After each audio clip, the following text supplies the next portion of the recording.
Hey everyone, this is Melanie from Bees, Trees and More. We are going to do a little open kettling today.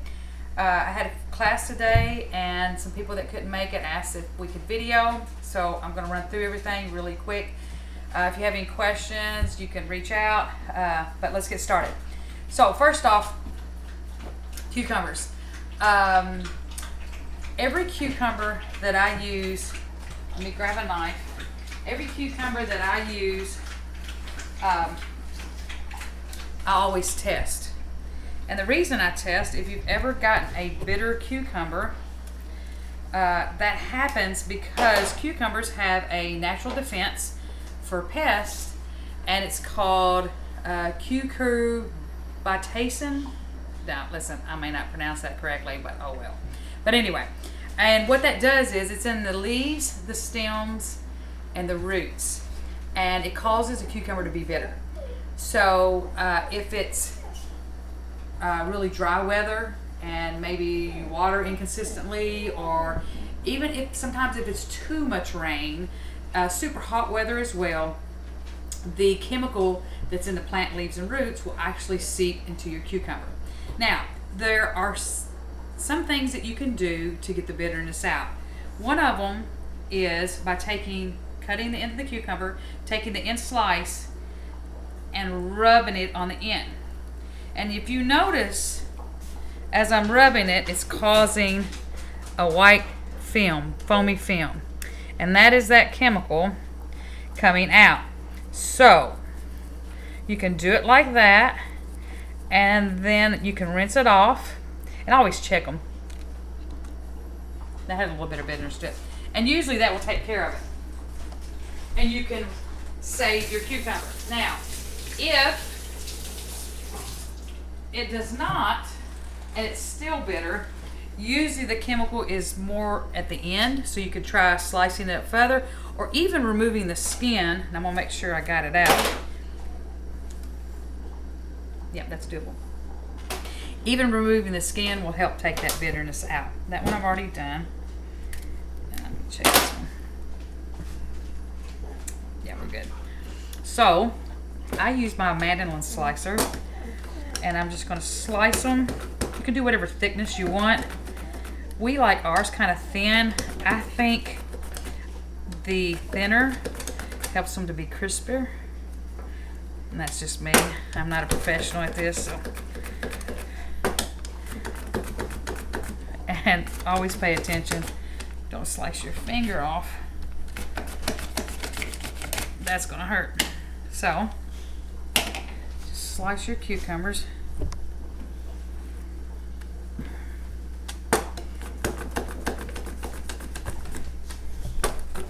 This makes it a whole lot easier than cutting.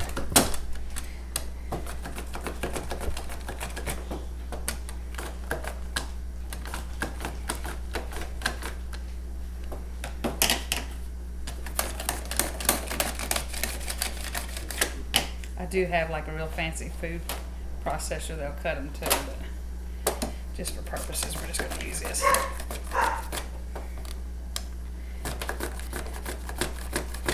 You can also do spears, or even do chunks if you want, or even do whole, like if you get some small cucumbers and want to do whole.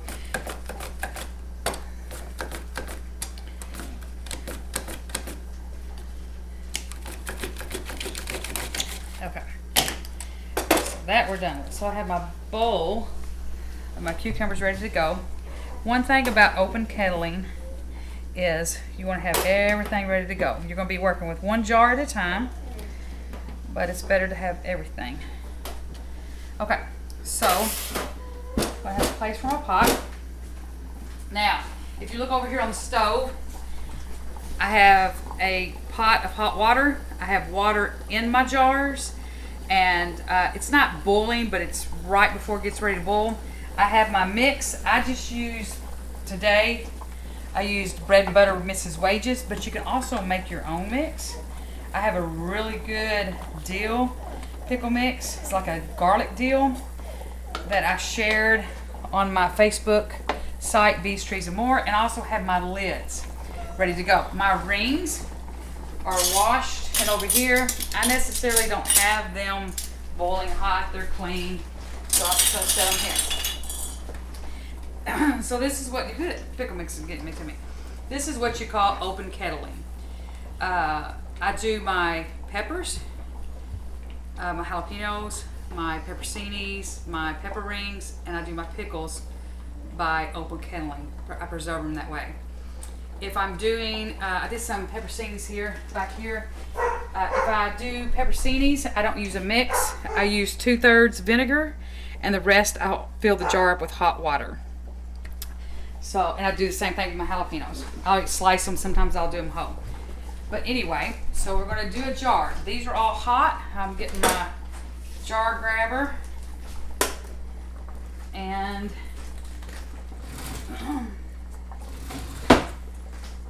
I'm going to start with my first jar. I'm gonna keep the other jars warm. I'm going to pour out the hot water. Place it over here. I'm gonna pull my hot liquid off because I want my hot liquid boiling hot. Sometimes, take your breath away. Sometimes I may stick it back on there if it gets too cool. So, first thing, I use Pickle Crisp. It's calcium chloride. Some people use alum, which is fine too. Pickle Crisp I like. For a quart jar, you use a 1/4 teaspoon. It's actually on there what to use, so there's no guesswork in that. I put it in my jar first off, and then I'm going to fill it with my cucumbers. You want to get as many cucumbers as you can in the jar because they will shrink. And I don't want to waste space. I want to make sure I get my bang for my buck in my jar. So you're going to cram them suckers in there.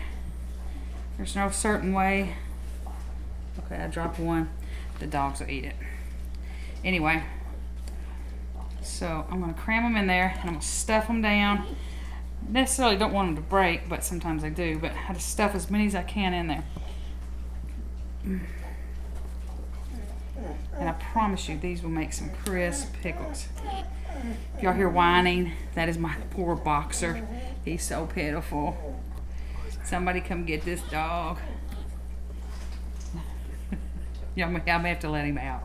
He's whining. Oh, now my phone's going to ring. This is the normal day at our house.